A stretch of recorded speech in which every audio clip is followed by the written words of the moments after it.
What's up, folks? Today's episode is a little bit different than the other episodes because it's just me chatting about COVID-19 and how to get aggressive so that we don't sit at home cowering from a virus and we actually put our front foot forward and take advantage of getting ourselves healthy in 2021.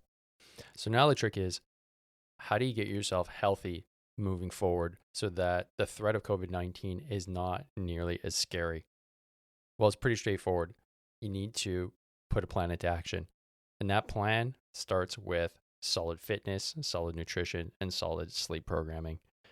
All this can be found on Operation Tripod. Operation Tripod is a program, a 2-week program that I put together that gets those habits dialed in right from the start.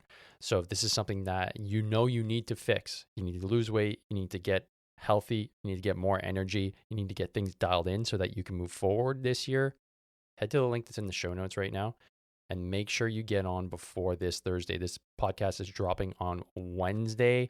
Make sure that you end up going and sign up for Operation Tripod before the 29th of January 2021. Okay, 29th of January 2021 at 100 hours.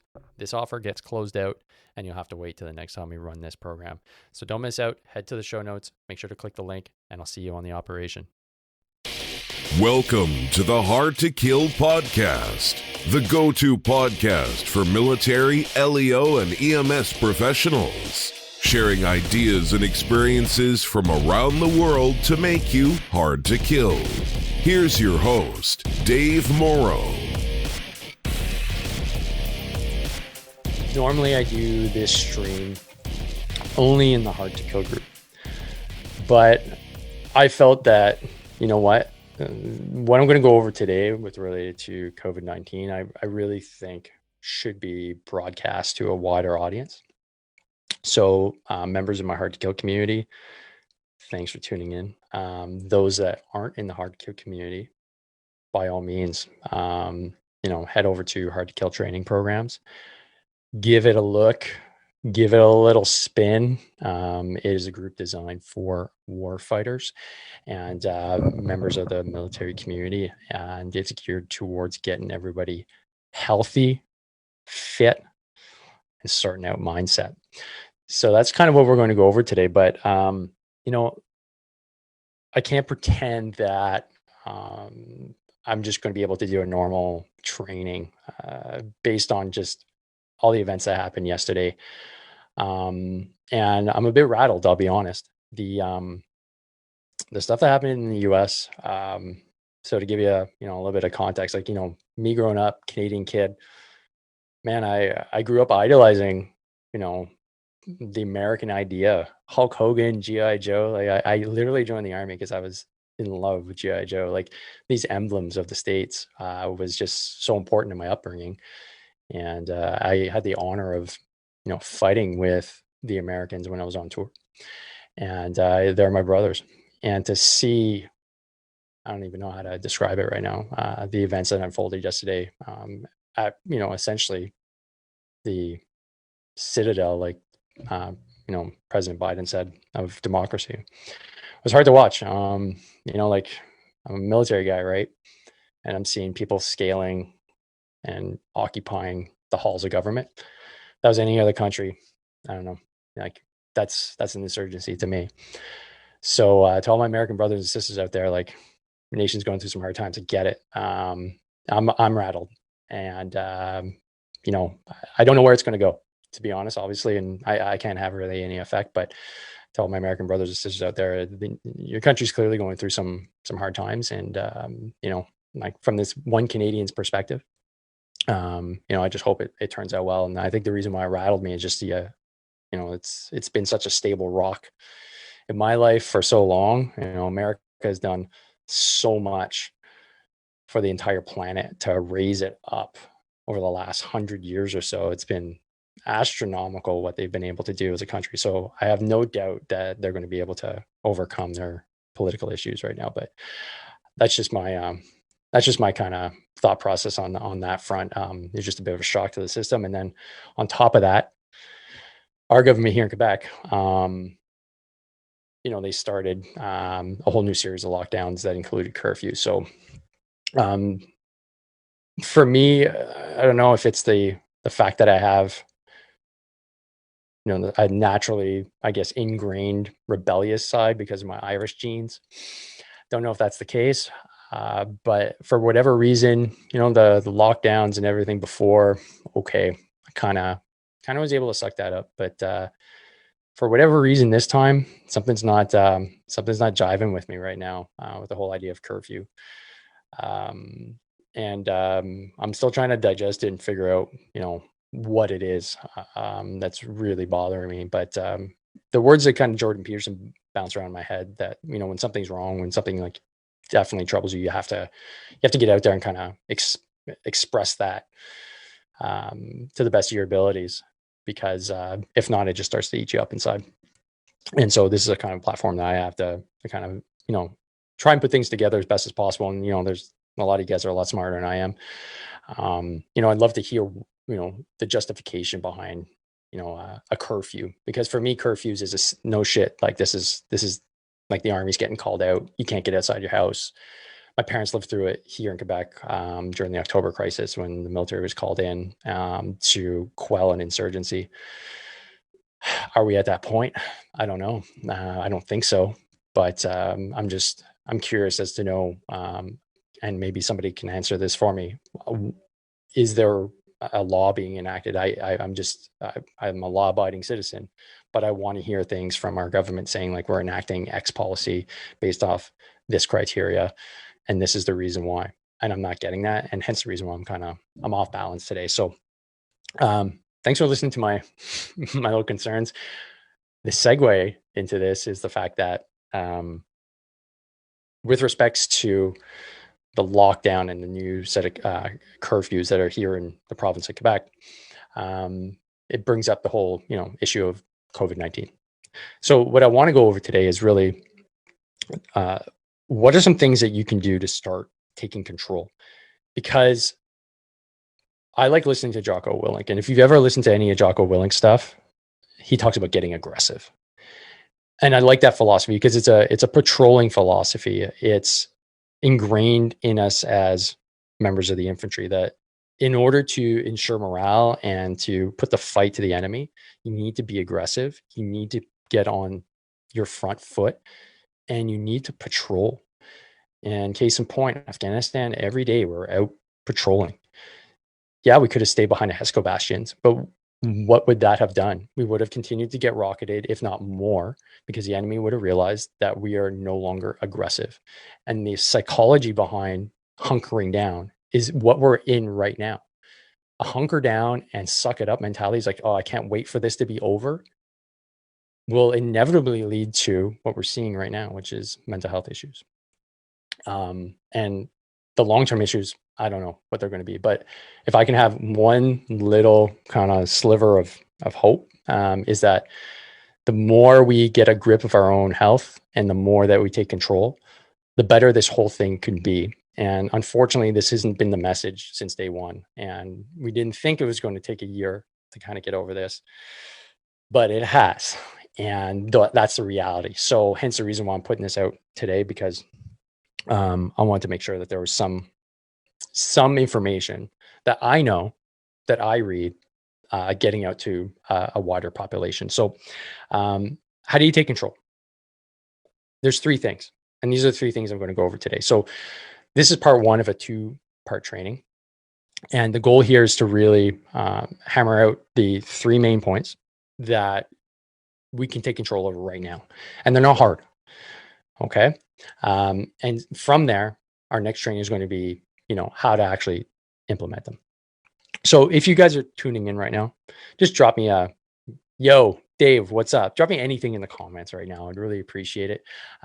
Just to make sure that, we've got people here listening to, bring more awareness to getting ourselves better.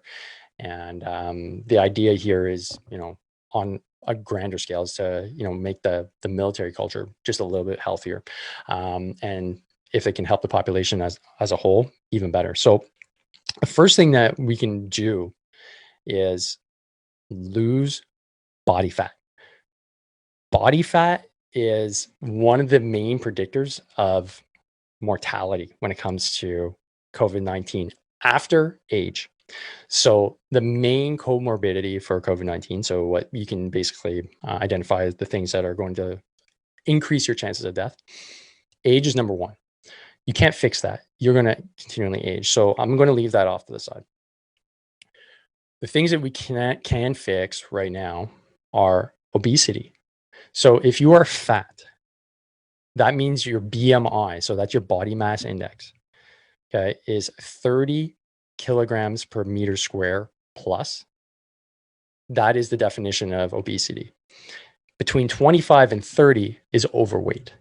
So BMI, if you don't know how to calculate it, you take your height, okay, and you take your weight and divide it by your height, okay, and so then you can get an accurate number, and this is for the average human being, and if you're in those number ranges, under 25, you're good. Over 25, you're getting close to obesity. You need to start thinking, okay, I need to start bringing my weight down, because these are the following statistics, and I've got the studies here, guys. I'm not making this up. This is from Journal of American Medicine. These are well-established publications. So your first one is that you're 2 times more likely to be a positive COVID case if you are obese.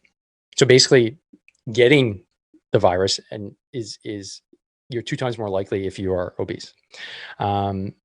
You're 113% more likely to be hospitalized if you are obese. Okay, let me say that again. 113% more likely to be hospitalized if you're obese. And lastly, you're 2 times more likely to die from COVID-19 if you are obese. Okay? If we take Western countries as a whole, 70% of them, I shouldn't say that, the majority of them have 70% or greater of their population overweight to obese. So let that sink in a little bit. That includes us. That includes the Americans, the English, the Germans, even the Russians. Like it is a worldwide epidemic of fatness that is the main cause of this disease getting out of control. So 2 times more likely to die if you're obese. That's a huge flashing red light. Okay. The main thing here is getting that weight under control. And the majority of North Americans now are overweight. That is a major concern. And if you're in that category where it's like, I'm a little bit chubby.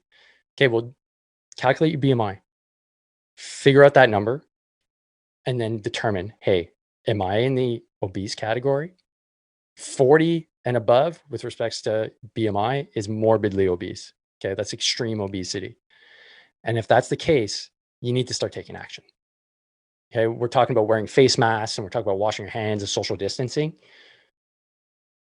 We're not having the conversation of personal responsibility for bringing your weight down. So if that's a bit hard to hear, that you being overweight is part of the reason why it's exploding over the entire country, over the entire North American hemisphere, over the Western hemisphere, COVID-19 is just ravaging people. Well, it's the perfect storm. We're overweight, we're fat, we haven't taken care of ourselves, and we haven't taken personal responsibility now. But nobody's telling you this message. This is what the point of this training right now. The next thing is vitamin D. Vitamin D is crazy cheap, but if you live in Canada, if you live in northern latitudes, odds are you're probably vitamin deficient. So vitamin D is critical for all kinds of things. It's good for calcium absorption. It's a steroid hormone. It allows for proper functioning of our respiratory system. It is a tremendously important vitamin. I would even contend that it's a hormone. And in studies that came out a few months ago, one of them was that we had 80% of COVID patients in hospital had vitamin D deficiency. Okay, so 80%. That's a massive, massive number. Now, there's been no follow-on studies to figure out if it leads to any change in severity. However, another study found that based on two different groups, and this still needs to be sussed out in the research, Group A had normal vitamin D levels in their blood. They had a 1% fatality rate. Okay. And all of these people in Group A study were asymptomatic. And then we look at another group, which they call Group B, and 30, these were all deficient human beings. Their mortality rate, they were symptomatic. Their mortality rate was almost 32%. So what the research is showing is vitamin D is a critical marker for whether or not you're going to make it through or even get COVID-19. So what do you do about that? Well, you can start taking control, right? Vitamin D seems to be a very, very good predictor. Your vitamin D levels seems to be a very, very good predictor of you getting through this. All right. So take that little bit of knowledge. Okay. Run with it. And then lastly, ventilation. What are we doing right now? Sit at home, close your windows. It's cold outside. Sit tight. It'll be over soon. What seems to be happening is this is being spread through aerosol. So when you sneeze, cough, whatever, it's in the air, it's droplets. Now, if your windows are constantly shut, we've known this for a long time. Cold and flu season happens every year, especially here in Canada. Well, why does it hit us so hard? All of our windows are shut. We're always in a closed environment. So all these viruses have a chance to pass around and never get aerated. They don't even see basically sun. So UV light doesn't even get to them to kill them. So if we're not opening our windows, we're increasing the amount of virus that could potentially be in our living environment. Simple solution, open the windows. The Germans are doing this right now, and it's cost effective, right? Opening the windows. Yeah, okay, you got to pay a little bit more in heating. But if you open your windows, we're doing this here in Quebec in the schools, opening up the windows, that could have a really good effect. So with that said, those are the three main things that you can start using in order to get control. So first one, just to summarize, get a grip of your weight. Stop bringing down that body fat. Okay, when we say lose weight, nobody wants to lose muscle mass or bone mass. Everybody wants to lose body fat. So do your calculation, do your BMI calculator, go online, type in BMI calculator. There's a million free ones. It's super easy. You can do it on a piece of paper. Figure out what that is. Next, vitamin D. What are you doing about it? Right? Vitamin D is a critical hormone that we need. We get it from the sun, but if you're in Canada, odds are you're not getting any during the winter. We're not outside enough. There's not enough sun. And on top of that, we're covered from head to toe with jackets and, heavy winter gear. So we're not going to get any of that vitamin D. And then lastly, be in a well-ventilated space. So basically get your ass outside and open the windows a few times. That'll help. So guys, thanks for tuning in. Really appreciate it. Started a bit of a somber note there, but ultimately, these are all interconnected in my opinion. So in order to kind of get out of this, it's time to take some control back. And first thing to do is take control of your health. Take control of your health, take control of your mental health, anima sano and corpore sano, healthy mind and healthy body. You cannot dissociate both of them. Make sure you take control, take care of your body. Your mental health will follow suit. And guys, good luck. Simple as that. If you like this training, drop a thanks or drop a hell yeah, drop a thumbs up. And stay tuned tomorrow. Same time, same place. We'll be dropping the strategies that you can start using so that you can start addressing these three things. Toot sweet. All right, guys. That's it for me today. I'm signing off. Thanks for tuning in. Have a good rest of the day. Peace. I assure you, if you're tuning in right now, there is no disinformation coming here. It's straight from scientific literature, which I love digging into. So this is training number two of a two-part free training series on how to overcome the funk that comes from being in constant pandemic mode. based on the disease that we all know what we're talking about, right? So yesterday I went over the things that scientifically are big red flags as to whether or not you're going to be hospitalized or die from the disease that shall not be mentioned. And these three criteria were pretty straightforward. The first one was obesity. So if you're obese, odds are you're going to have a much higher chance of being hospitalized or even dying. Second one is vitamin D. So making sure you have adequate vitamin D levels. And the third one is ventilation. So if you guys are tuning in, thank you. And I'd love you to drop aggressive in the comments below. And if you're tuning in later, same thing, drop aggressive in the comments below, telling me that you're done laying low, hunkering down. It's time to get aggressive. It's time to take your health into your own hands and to make a difference, not only for yourself, but your community around you. Share this information. I don't know why it's not being disseminated widely. I'm taking it upon myself to share it as best I can, but please get people into the group. I'm only sharing it in the group right now. I can't share outside of the group. So make sure that if you find this information valuable, please get your buddies in, send them the link. It's super easy. It's free to join, as you know. And let's get as many people tracking in the right direction in 2021. And let's kick the shit out of this disease, right? So let me just make sure that I can read some comments here as they pop up. And give me a sec here, folks. Making sure people tune in. Sometimes it takes a little while here. All right, let's mute that. So who's tuning in? Kevin. How's it going, buddy? Long time no teach. And Mike, hey, we got the Loyola connection going on here. That's awesome. Invite all the Loyola bros. Let's get them in. And aggressive. Yeah, I love it. That's exactly the attitude we got to take. No more hunker down mentality. It's time to start putting the fight to the enemy. And we all know who the enemy is right now.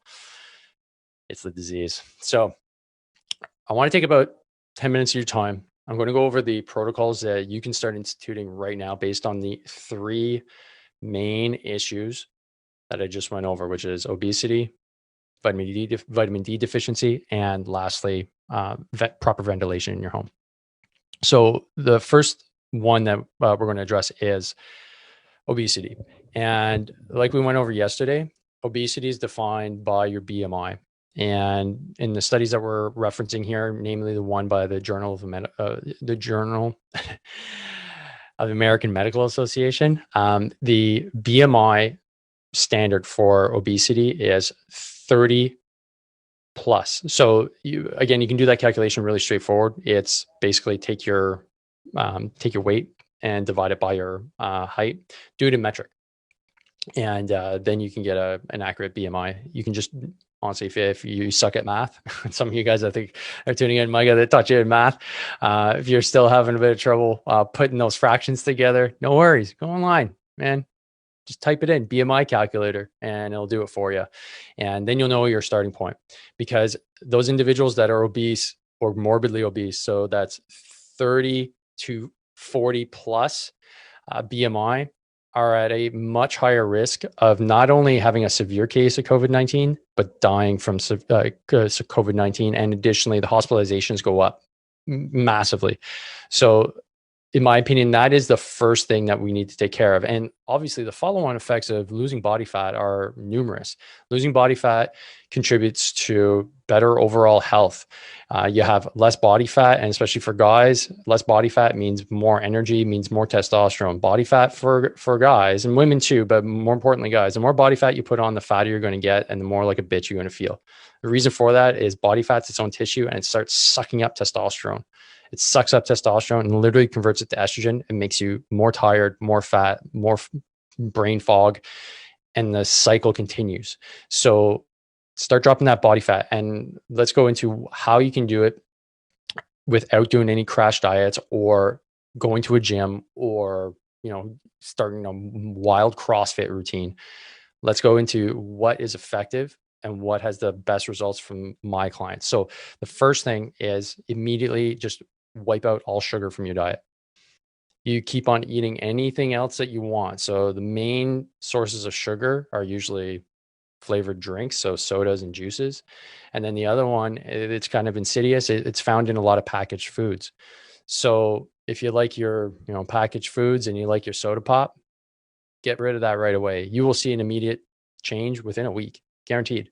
If you consume more than one cafe or one pop a day and you have, a few chicken nuggets or whatever the hell you guys are eating, guaranteed there's added sugar in there. Just look at the box, right? Now, without getting into major meal plan changes and stuff like that, that will have an immediate impact. Fix that one thing. If you don't have a diet that's already high in sugar, okay, you may be relatively low in sugar. You're watching what you eat. You're watching, the processed carbohydrates. Okay, cool. Well, the next step is eat 2 meals a day. Now, this strategy is what we call intermittent fasting. And without getting into the nitty gritty of how to do it well, I started with just eliminating breakfast. And yes, I know breakfast is the most important meal of the day. Bullshit. If you're hungry, eat. But I'm telling you, eat 2 meals a day, but eat the same amount of calories. Just give your body time to rest and start consuming body fat. If you allow insulin to drop long enough, like when you're sleeping, extend it a little bit longer and then eat lunch and supper. Add the calories that you normally would for breakfast into your lunch and supper, and no snacks. That's really important. No snacks. So if you guys are committed, I'd love to hear progress right from the get-go. Like, start tomorrow. Don't put it off and be like, oh, I'm going to go on a diet regime. No. It's super easy. You're not changing anything you eat. As long as you're getting rid of that sugar, start that intermittent fasting protocol. It's super easy. Yeah, you might be a little stressed out for breakfast, but odds are you're probably eating like everybody else. You're not eating eggs and bacon. You're eating bagels, muffins, and juice. And that shit's just not going to fly anymore. So you got to cut that out. So start that intermittent fasting protocol, and I'd love to hear your progress. Take some pictures, drop them in the group, and start the process right now. Because if you can drop 5 pounds in the next few weeks, man, that's amazing. Okay. You're getting closer and closer to where you need to be, and you're having less possibility of having severe complications due to the disease. Next is vitamin D. So vitamin D, man. Okay. So I don't know why this is not a more comprehensive plan, because it is very well documented in Nature, which is a journal, which is a very popular. And not only that, it's probably the premier scientific journal on the planet, where vitamin D, through a meta-analysis, which they take a whole bunch of different studies and then they set a series of criteria, and then they're able to determine, okay, based on all these studies and our criteria, does it show that we actually can use vitamin D as a form of prevention? And resoundingly, yes. Now, vitamin D is really cheap when you think about it. I consume it as a spray. You can get it at the pharmacy as a pill. I just don't like consuming a lot of pills. Most pills have calcium and vitamin D in it, because vitamin D allows you to sequester calcium, which is a good thing. Mine has vitamin D and vitamin K2 in it, and I use it so that every day I consume about 1,000 IUs, which is an international unit, which is pretty standard for a guy my size. I'm pretty big, but you can get by with half of that. Even at half of that, you're probably doing enough to ensure that your vitamin D levels are high enough, especially here in Canada. So the first thing would be try and supplement. The second thing would be get out and get some sun. Now, that could be an issue if you're, here in Canada and it's the wintertime. 45 minutes of sun is approximately what you need on your chest and on your back. Well, right now it's like -10 outside. You can go outside and like be a hero and be like Wim Hof and do it. Odds are you're not going to. So what that means is the UV light exposure is going to be very low for your system. So that's why in the summertime we get so much more vitamin D, because it's summertime. Our shirt is usually pretty light. It doesn't have that much of a factor pushing away UV light, but our winter jackets do. So going outside in Canada right now is probably not an option. If you're listening and you're in the States and you're in the southern states or somewhere else on the planet where you're getting a lot more sun, then get out, go for a walk, like bare chest that, like caveman it. Ladies, you want to put on the bikinis, do so. Like, try and get as much sun on your upper body as possible is so important. It'll synthesize vitamin D and enough of it during the day where you don't even have to supplement. That's why I don't take a supplement during the summer. But during the winter, sorry, is really, really, really important. So I have, if anybody's interested, I'm an affiliate of On It. That's the company that I get my vitamin D supplements from. Please let me know. I have an affiliate deal for anybody here in the Hard to Kill community. Drop me a message and I'll gladly shoot that link out to you so that you can get vitamin D sent to your house on the regular. And the spray is delicious. All my kids use it. And yeah, we're preventing as much as we can getting sick during the winter season. And then lastly, ventilation. So if you're able to ventilate your house well. Now, studies aren't totally clear on how long, but it looks like if you open your windows every 6 hours, so you crank them open, like get a cross draft going on in the wintertime for about 20 minutes every day. If there is any viral exposure in your house, you're going to be able to flush out most of it, because the virus, it's still unknown how much actually causes infection, but there is a certain threshold when it comes to viral load. You can drastically reduce that. And that's mentioned on the CDC's website. We're doing it here in Quebec by opening up the windows in all the schools. There's a reason for it, because scientifically we know, and this goes back to like Legionnaire's disease and the influenza pandemics before, the more you aerate and the better your ventilation, the lower the exposure you have to diseases like this one, which is a SARS-CoV-2 virus. So with that being said, open up those windows and refer to point number 2 and go outside. That's the best form of not being in a confined space that could potentially get you sick if there is exposure to the virus. Go outside, like be outside as much as possible, especially during the daytime. Again, I don't have the references for the studies right now, but it looks very clear that being outside when it's sunny out, the virus doesn't get past if there's any UV light around.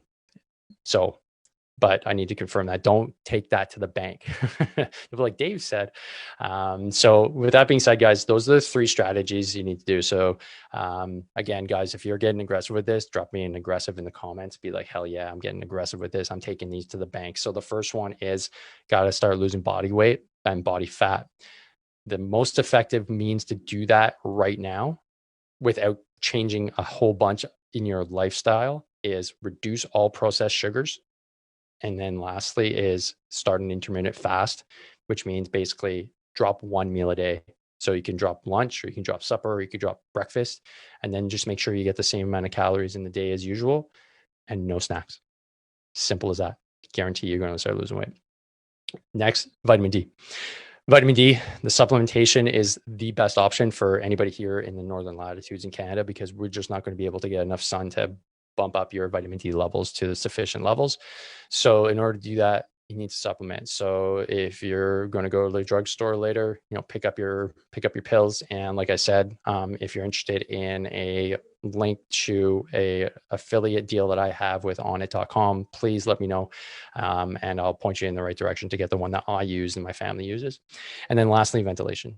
Make sure to, open up those windows. It's a good practice even at any point without this new virus, this new novel coronavirus wreaking havoc on us. It's good practice in general. Yeah, it's going to cost you a little bit more in heating, but that cost will be offset by the fact that you'll be more productive because you'll be less sick and less chance of going to the hospital. Hey, A1.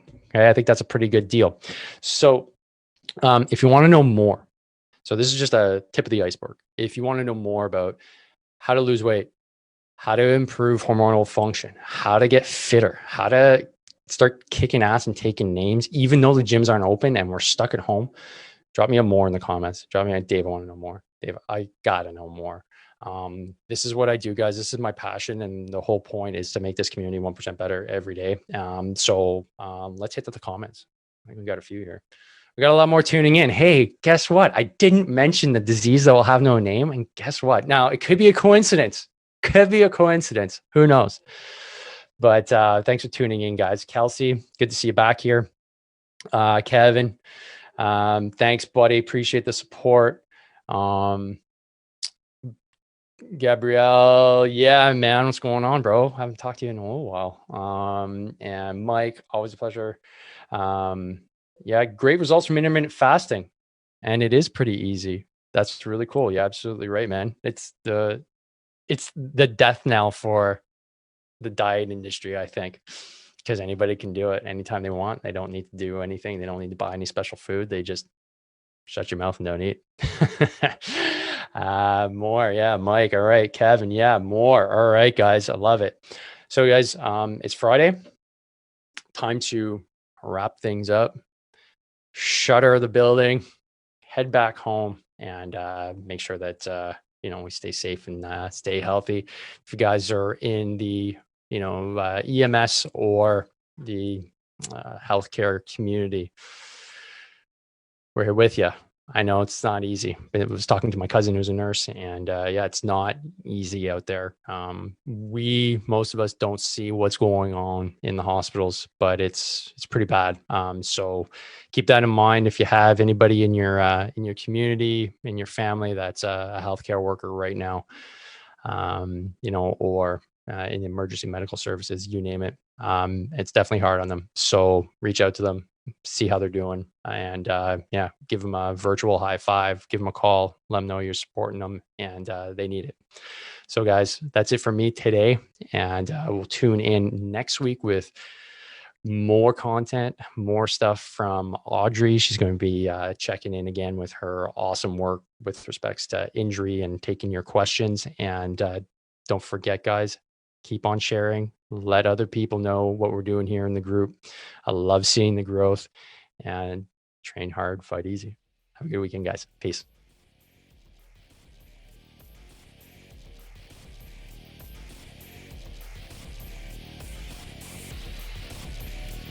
Thanks for listening to the podcast. You can find out more about training, nutrition, and mindset at davemorrow.net. Be sure to like us on Facebook and Instagram at Dave Morrow PT. And don't forget, strong people are hard to kill.